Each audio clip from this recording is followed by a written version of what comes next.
प्रिय भक्तों, आप सभी का हमारे YouTube चैनल भक्ति एक साधना में स्वागत है। आज हम आपको इस वीडियो में कार्तिक मातम के 25वें अध्याय का पाठ सुनाने जा रहे हैं।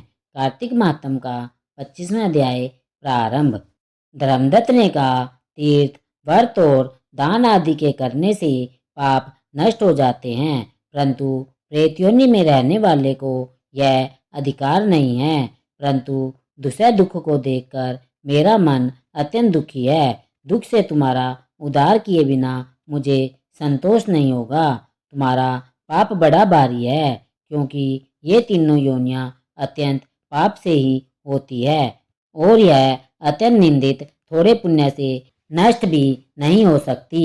इस कारण मैं वरदान देता हूँ कि आज तक जो मैंने कार्तिक व्रत किया है उसके आधे पुण्य से तुम्हारी शुभ गति हो, क्योंकि यज्ञ, दान, तीर्थ ये सब निश्चय ही कार्तिक व्रत के पुण्य के समान नहीं है। नारद जी ने कहा, धर्मदत्त यह कहकर उसको ओम नमो भगवते वासुदेवाय यह द्वादक्षर मंत्र सुनाता हुआ तुलसी के दल से अभिषेक कर ही रहा था कि इतने में वह प्रेत योनि से छूटकर प्रज्वलित अग्नि शिखा के समान दिव्य रूप धारण कर लक्ष्मी के समान सुंदर हो गई। तब वह धर्मदत्त को दंडवत प्रणाम करती हुई प्रसन्नता से गदगद होकर बोली, हे विप्रश्रेष्ठ, आपके आशीर्वाद से मैं इस घोर नरक से छूट गई और पाप सागर में डूबती हुई मेरे लिए आप नौका सदृश है।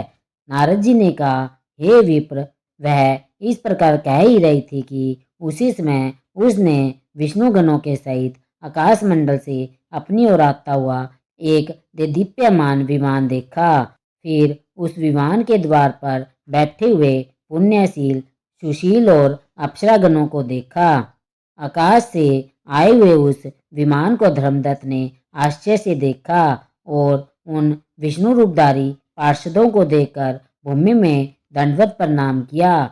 पुण्यशील और सुशील नामक गणों ने उस भक्त ब्राह्मण को अपने हाथों से उठाकर और उसका अभिनंदन करते हुए धर्म संयुक्त वाक्य कहा। गणों ने कहा, हे द्विजश्रेष्ठ, आप धन्य हैं, क्योंकि आप सर्वदा विष्णु भगवान के व्रत, कथा, सेवा में तत्पर होकर दीन दुखियों पर दया करते हैं। जो आपने बाल्यकाल से पवित्र और शुभ कार्तिक व्रत किया था, उसके आधे फल से कल्ला के पूर्व जन्म के संचित पाप नष्ट हो गए हैं और भी उसके सैकड़ों जन्म के अर्जित पाप नष्ट हो गए हैं। केवल स्नान मात्र से इनके पूर्व जन्म के पाप नष्ट हो गए हैं। हरि जागरण आदि करने के पुण्य प्रभाव से यह आकाश मंडल से विमान आया है। हे साधो, हम लोग इसे अनेक भांति के भोगों से युक्त बैकुंठ में ले जाते हैं। आपके दिए हुए दीपदान के पुण्य से यह अतिशय तेजस्विनी हुई और तुलसी पूजन आदि तथा कार्तिक व्रत के प्रभाव से हे दया सागर यह विष्णु भगवान के निकट रहेगी। तुम भी इस जन्म के अनंतर दोनों स्त्रियों के साथ बैकुंठ लोक में विष्णु देव के समीप सायुज्य मुक्ति प्राप्त करोगे। हे धर्मदत्त, वे जन धन्य तथा कृतकृत्य है। उन्हीं का जन्म फलीभूत है। जिन प्राणियों ने तुम्हारे सदृश विष्णु भगवान की आराधना भक्ति पूर्वक की है, क्योंकि विधिवत आराधित विष्णु भगवान प्राणियों को क्या नहीं देते, सब कुछ दे सकते हैं।